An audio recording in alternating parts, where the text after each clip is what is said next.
On June 19, 2026, the Nevada Seismological Laboratory at the University of Nevada, Reno issued a technical advisory archived publicly on the laboratory's website at nslunr.edu, documenting a sequence of earthquakes that had crossed from the well-instrumented Walker Lane seismic belt into a section of the Basin and Range province east of Tonopah, where the existing permanent seismic network has its largest documented coverage gap. The advisory stated plainly, the migrating seismicity sequence that has been tracked continuously since its onset on June 2nd has now propagated approximately 38 kilometers beyond the eastern edge of reliable network coverage, into a region where station spacing exceeds 90 kilometers, and where the magnitude of completeness for the existing catalog is estimated at 3.2, meaning that earthquakes below this magnitude in this specific region may go undetected entirely. The advisory continued, this represents a significant degradation in our ability to characterize the ongoing sequence's behavior at exactly the time when characterizing that behavior has the highest scientific and public safety priority. That sentence, this represents a significant degradation in our ability to characterize the ongoing sequence's behavior at exactly the time when characterizing that behavior has the highest scientific and public safety priority,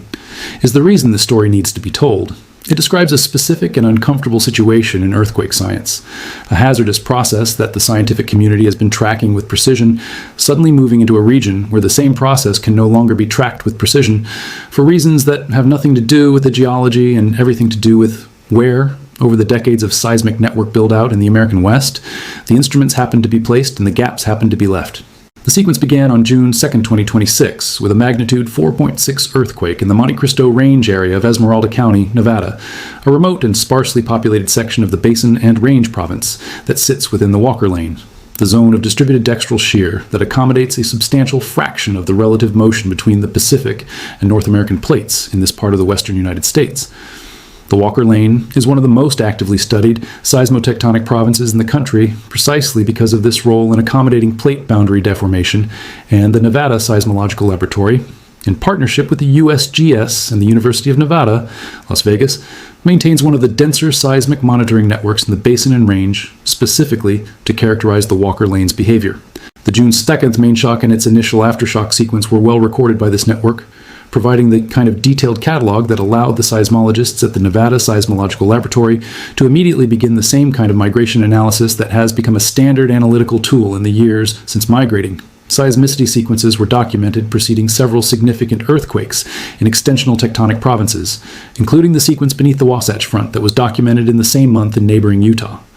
The Nevada team, aware of the Utah analysis through the close professional connections between the two states' seismological communities, applied the same migration detection methodology to their own developing sequence within days of its onset. The methodology identified a migration signature almost immediately. The aftershocks of the June 2nd main shock were not simply decaying in place, they were progressing eastward, away from the densely instrumented Walker Lane corridor and toward the more sparsely monitored interior of the Basin and Range, at a rate that the initial week of data placed at approximately 1.8 kilometers per day, slower than the Utah sequence but clearly systematic and clearly directional. For the first 16 days of the sequence, this eastward migration was tracked with the same precision that the dense Walker Lane network provides for any seismicity within its coverage area, producing hypocenter locations accurate to better than 1 kilometer and a magnitude of completeness, the smallest earthquake magnitude that the network reliably detects in a given area, of approximately magnitude 1.0. On June 18th, the leading edge of the migration crossed what the Nevada Seismological Laboratory's network coverage maps identify as the boundary of reliable coverage, the line beyond which the station spacing becomes too sparse to provide the location precision and magnitude completeness that characterize the sequence's behavior within the Walker Lane corridor. By June 19th, when the technical advisory was issued, the migration had progressed a further 38 kilometers into this coverage gap, and the magnitude of completeness for earthquakes in this specific area had degraded from approximately 1.0 within the dense network to approximately 3.2 in the gap, meaning that an earthquake of magnitude 3.0, which would have been reliably detected and located within the dense network, might not be detected at all in the area the migration has now entered. The specific geography of the seismic network coverage gap that the Nevada migration has entered is a consequence of decisions made over decades about where to invest the limited resources available for seismic monitoring infrastructure in a state whose land area exceeds 286,000 square kilometers and whose population outside the Las Vegas and Reno metropolitan areas is among the most sparsely distributed of any state in the country. The Nevada Seismological Laboratory's permanent broadband and short-period seismic network has been built incrementally since the 1970s, with station placement decisions driven by a combination of factors, including the proximity to population centers and critical infrastructure that would benefit most directly from improved monitoring, the historical seismicity rate of specific regions that indicated where ongoing earthquake activity most warranted dense coverage, and the practical logistics of installing and maintaining remote seismic stations in a high desert environment with limited road access and extreme temperature variations. The Walker Lane corridor, running along the California-Nevada border and through the western third of the state, has received the densest instrumentation because it is both the most seismically active part of Nevada and the part closest to the Reno-Sparks metropolitan area and the rapidly growing communities along the eastern slope of the Sierra Nevada. The central and eastern basin and range, including the area east of Tonopah that the current migration has entered, has historically been considered a region of lower seismic hazard, with a lower rate of background seismicity in the instrumental record, and a correspondingly lower priority for the limited resources available for additional station installation. This is not a judgment that the region is geologically incapable of significant earthquakes. The basin and range province as a whole is one of the most actively extending regions on the continent, and several of the largest historical earthquakes in the Intermountain West, including some discussed in the context of the Wasatch Front and the Bora Peak and Hebgen Lake events referenced elsewhere in the seismological literature, occurred in portions of the basin and range that had not previously been considered the highest priority monitoring targets. The specific consequence of the lower investment priority in the central basin and range is the coverage gap that the current migration has now entered, a region approximately 120 kilometers across, in its most poorly covered dimension, where the nearest permanent seismic stations are separated by distances that make precise earthquake location and reliable small magnitude detection substantially more difficult than in the better instrumented Walker Lane corridor. This gap has been documented and discussed in the seismological literature on Nevada network coverage for years, with previous USGS and university research identifying it as one of the most significant data gaps in the western United States seismic monitoring infrastructure and recommending additional station installation as a priority for future network investment. The recommendations had not yet been implemented at the funding level required when the current migration sequence reached the gap's boundary. The temporary seismic instrumentation that earthquake scientists deploy in response to ongoing sequences, a standard tool for supplementing permanent network coverage when an active sequence demands more detailed monitoring than the existing infrastructure can provide, is the immediate operational response that the Nevada Seismological Laboratory initiated as soon as the migration's approach to the coverage gap became apparent.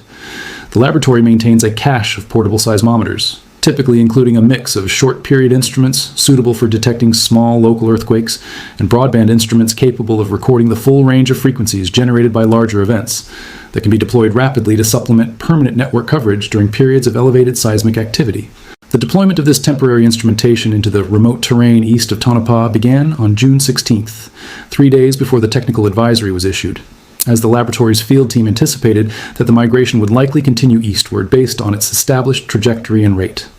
The deployment logistics in this specific terrain are challenging even by the standards of seismic fieldwork in the American West, requiring four-wheel drive access to remote sites across largely unimproved roads, the installation of solar power and satellite telemetry systems at each station to provide the continuous power and data transmission that modern seismic monitoring requires, and the navigation of land access permissions across a mix of Federal Bureau of Land Management land, private ranch holdings, and in some areas, the restricted access zones associated with military training ranges, and the Nevada National Security Site, the historic nuclear weapons testing facility that occupies a substantial area within the broader region. By June 19th, the field team had successfully installed 6 temporary stations within the coverage gap, a deployment that the laboratory's director described in the technical advisory as a substantial improvement over the pre-existing network density in this specific area, but still well short of the station spacing that would be required to match the location, precision, and magnitude completeness that the sequence enjoyed while it was within the Walker Lane corridor. The 6 new stations are expected to improve the magnitude of completeness in their immediate vicinity to approximately magnitude 2.0, a meaningful improvement from the 3.2 estimate for the unsupplemented network, but still substantially worse than the magnitude 1.0 completeness that characterized the sequence's earlier behavior. Additional deployment is ongoing, with the laboratory coordinating with the USGS's National Earthquake Information Center and with the broader community of seismological institutions in the western United States to identify additional portable instrumentation that can be mobilized to further densify the temporary network coverage in the gap region.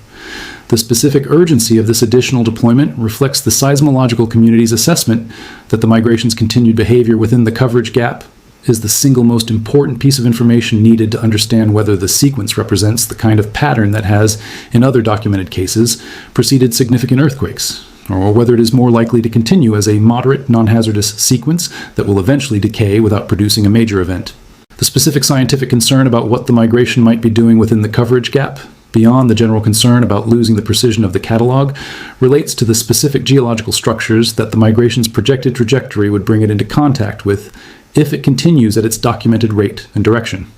The area east of Tonopah that the migration has entered contains several mapped fault systems whose paleoseismic history and current loading state have been characterized to varying degrees by previous geological field studies, but whose seismic monitoring history is limited by the same network coverage gap that is currently complicating the tracking of the active migration. The most significant of these structures, in terms of its potential maximum earthquake magnitude based on its mapped length and the paleoseismic evidence for past large surface ruptures, is a normal fault system that the Nevada Bureau of Mines and Geology has documented through field mapping and limited trenching studies, identifying evidence for at least 2 large surface rupturing earthquakes in the past 15,000 years, with displacements consistent with earthquakes in the magnitude 6.5 to 7.0 range. The fault's specific recurrence interval is poorly constrained by the limited paleoseismic data available, with estimates ranging broadly from several thousand to more than 10,000 years between major ruptures, an uncertainty range that reflects the limited number of paleoseismic investigation sites that have been conducted on this specific structure relative to the more thoroughly studied faults of the Wasatch Front, or the more accessible portions of the Walker Lane. If the current migration sequence is being driven by the same physical mechanism, the propagation of an elevated fluid pressure front through the permeable structure of an interconnected fault system that has been documented in other migrating seismicity sequences, including the Wasatch Front case, the question of whether this mechanism could eventually load the mapped normal fault system to the point of triggering a significant rupture is one that the seismological team cannot currently answer with confidence, precisely because the coverage gap limits their ability to characterize the detailed behavior of the migration as it approaches and potentially interacts with this structure. This is the specific situation that the June 19th technical advisory's language about degraded ability to characterize the sequence's behavior at exactly the time when characterizing that behavior has the highest scientific and public safety priority was written to convey. The migration entered the coverage gap at the precise moment when its continued behavior, specifically whether it accelerates, decelerates, or maintains its current propagation rate as it approaches the mapped fault system, became the most consequential question for assessing the sequence's hazard implications, and the same coverage gap that limits the routine seismic monitoring of this remote region is now limiting the scientific community's ability to answer that question with the precision that the situation demands. The population at risk from a potential significant earthquake on the fault system in the migration's projected path is small by the standards of the densely populated fault zones that receive the most public attention in earthquake hazard discussions, a fact that is directly connected to why the region received lower monitoring investment priority in the first place. The area is sparsely populated, with the nearest substantial communities being the small town of Tonopah, with a population of approximately 2,500, located approximately 45 kilometers from the fault system's map trace, and several smaller unincorporated communities and isolated ranch properties scattered across the broader region. This small population does not mean the hazard is unimportant, for several reasons that the seismological and emergency management communities have been discussing as the migration's approach to the coverage gap has unfolded.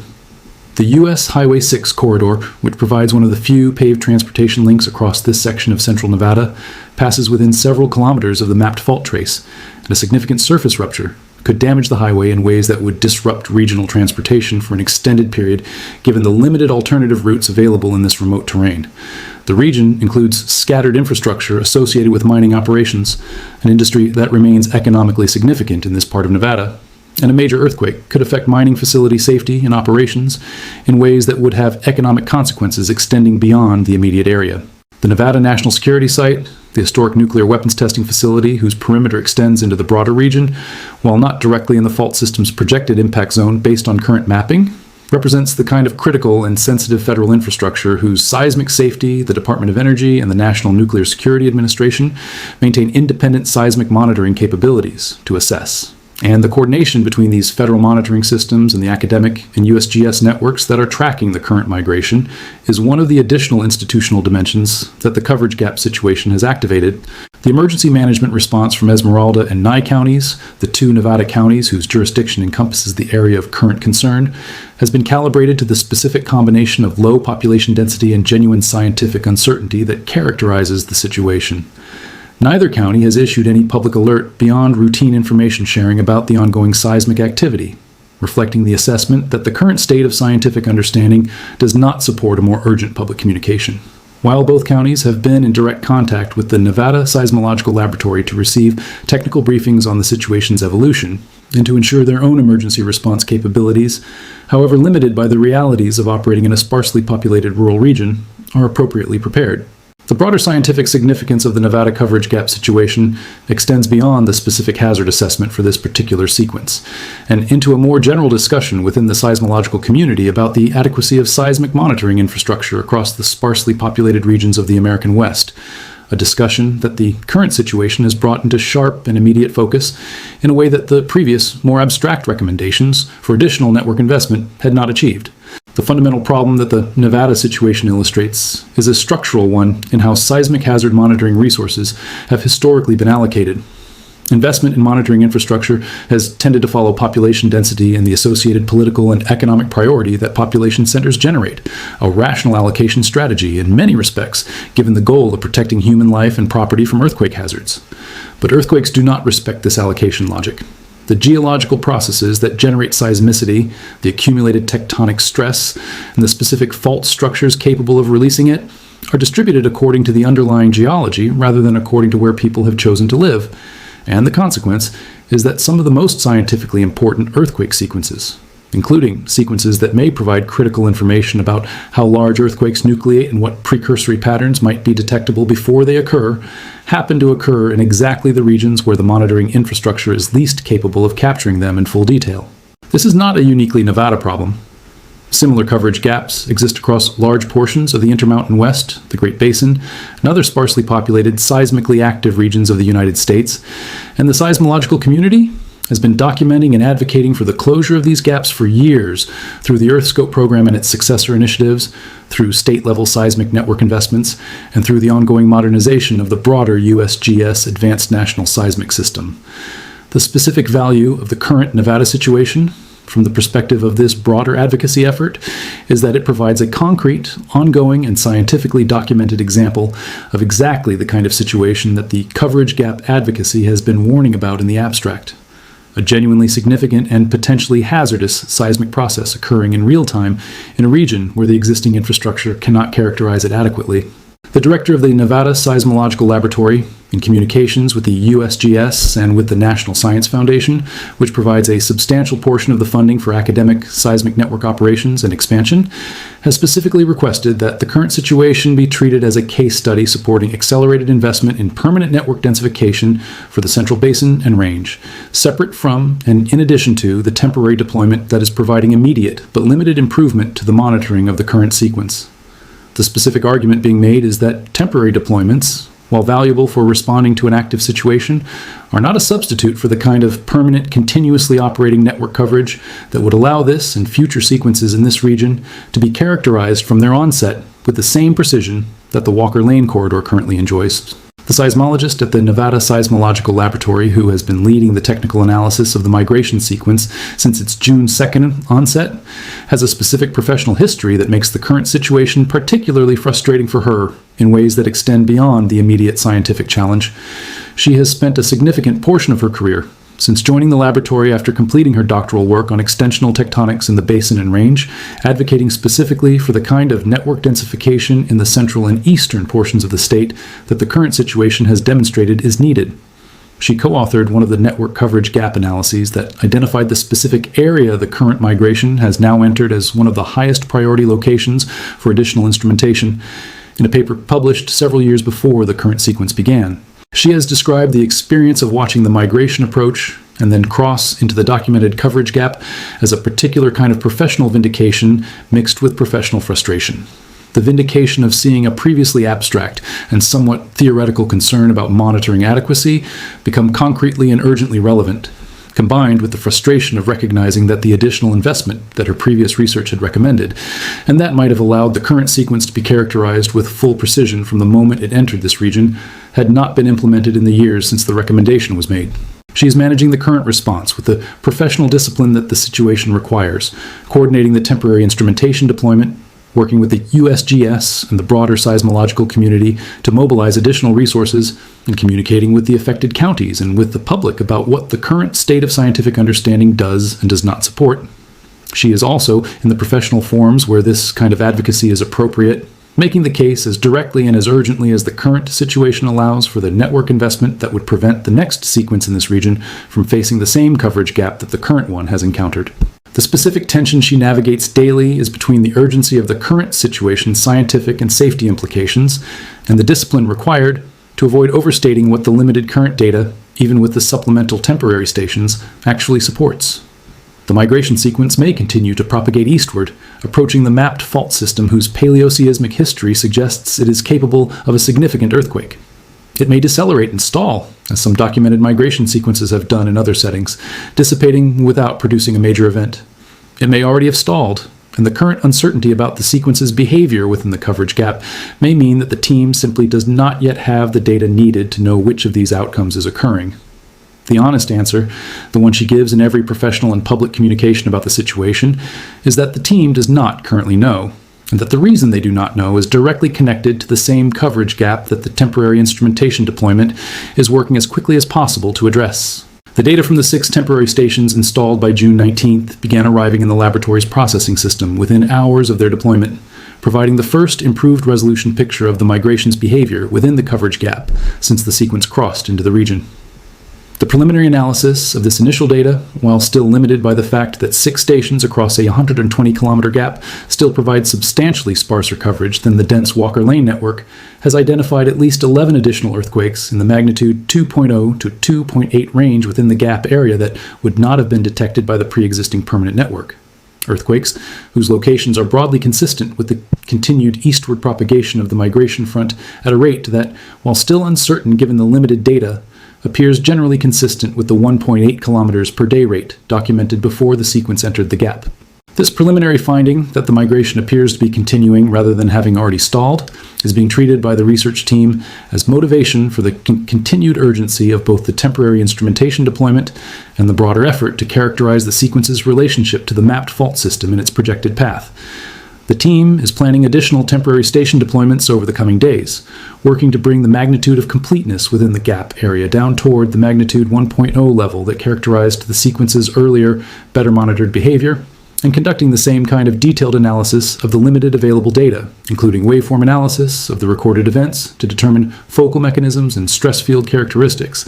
that has been the standard scientific response to migrating seismicity sequences in better monitored regions. The specific question of whether the additional instrumentation will arrive and be operational quickly enough to provide adequate monitoring before the migration, if it continues at its current rate, reaches the mapped fault system, which the current trajectory analysis places at approximately 12 to 15 days from the June 19th advisory date, is one that the team is approaching with the operational urgency that the situation demands, while remaining honest about the genuine logistical and resource constraints that field deployment in this remote terrain imposes. The laboratory's director has characterized the current effort as a race between the scientific monitoring capability and the geological process it is trying to characterize, an unusual and uncomfortable framing for a discipline that generally prefers to maintain monitoring infrastructure continuously rather than scrambling to deploy it in response to an active and potentially escalating situation. The Nevada earthquake migration has entered a zone no one monitored, in the specific sense that the existing permanent infrastructure was not adequate to provide the same precision of characterization that the sequence enjoyed during its first 16 days within the Walker Lane corridor. The temporary instrumentation deployment is working to address this gap as rapidly as the logistics allow, and the preliminary data from the newly installed stations is providing the first improved picture of the migration's continued behavior within the previously unmonitored region. The sequence's ultimate significance, whether it represents a genuine precursor to a significant earthquake on the mapped fault system in its projected path, or a moderate sequence that will eventually decay without producing a major event, remains uncertain, and the uncertainty is directly connected to the same monitoring infrastructure limitations that the current emergency response is working to overcome in real time. The broader lesson of the situation for the seismological community and for the policymakers and funding agencies that determine the resources available for seismic monitoring infrastructure is one about the cost of allocating monitoring investment according to population density rather than according to the underlying geological hazard that exists independently of where people have chosen to live. The fault system in the migration's projected path has been accumulating tectonic stress for the thousands of years since its last major rupture, regardless of whether anyone was watching it closely, and the current situation has demonstrated with an immediacy that the previous abstract advocacy could not achieve, exactly what is lost when the monitoring infrastructure cannot keep pace with an actively evolving seismic process. The seismologist at the Nevada Seismological Laboratory is still at her station,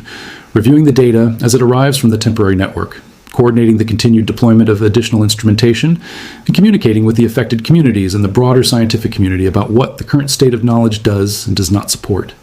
The migration continues its propagation at a rate via the improved but still limited instrumentation is working to characterize as precisely as the available resources allow toward a fault system whose own history of large earthquakes is written in the paleoseismic record, but whose current loading state and proximity to its own failure threshold remain genuinely uncertain. The monitoring gap that the migration entered on June 18th is being closed, station by station, as quickly as the field team can install them. Whether the closing of the gap will happen quickly enough to provide the precision that the situation demands before the migration reaches the structures whose rupture would matter most is the question that the next 2 weeks will answer. The instruments are being deployed. The data is beginning to arrive. And in the remote high desert east of Tonopah, in a landscape that has been seismically active for millions of years and instrumentally monitored for only a fraction of that time, and in only a fraction of that landscape, the Earth continues to do what it has been doing, indifferent to the gap in the network that has, for 16 years since the gap was first documented and 17 days since the current sequence began, been waiting for exactly this kind of test of whether the monitoring would be ready when it mattered most. It was not ready. It is catching up as fast as it can. The watching continues.